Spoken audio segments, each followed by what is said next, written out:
sa support. Teka lang, si Krista ka ba talaga? Baka eme-eme lang to.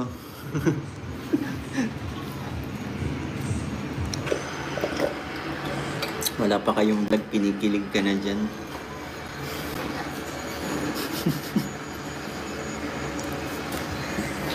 Lalayo nga ako, masyado niyo akong inaasa.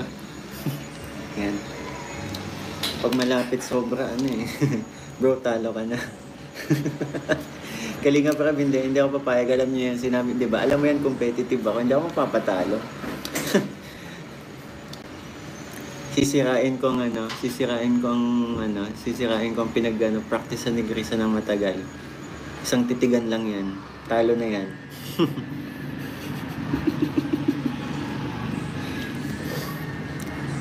Isang titig lang yan. Putol na ang kanta niyan. Krista, comment ka nga, dito mo lang matatalo si Mikoy. Oh, dito mo lang matatalo, Krista.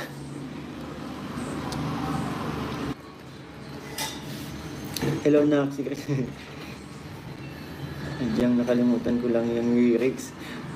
Kahit hanggang dito ba naman sa live, nag-explain ka pa din? Naku naman. Huwag na mag-explain, huwag na magdahilan. Yung ngiti abot hanggang tenga. Palangiti lang talaga ako, huwag kayo. Yung sasarin mo buhay mo para ma-distract sa live niya, grabe naman kayo. Lahat. Actually, pinagtutulong-tulungan niya na ako, kaya hindi na ako makaano dito. Lahat. Hindi po ako yun. Tingnan mo, huwag ka nang tumanggi. Pinapaalam na uuwi na.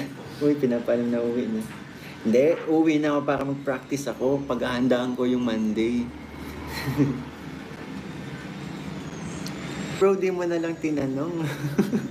Ayun, ay, may kumakampi din naman pala sa akin. Yan, si Tita Rose kumampi. Sorry, Mikoy, Krista kami. Team Krista talaga.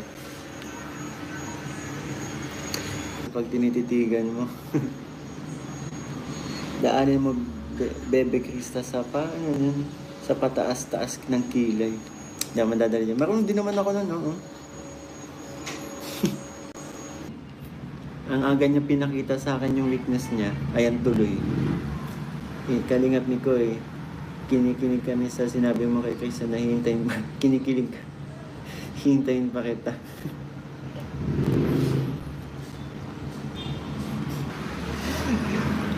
Krista, payag ka ba?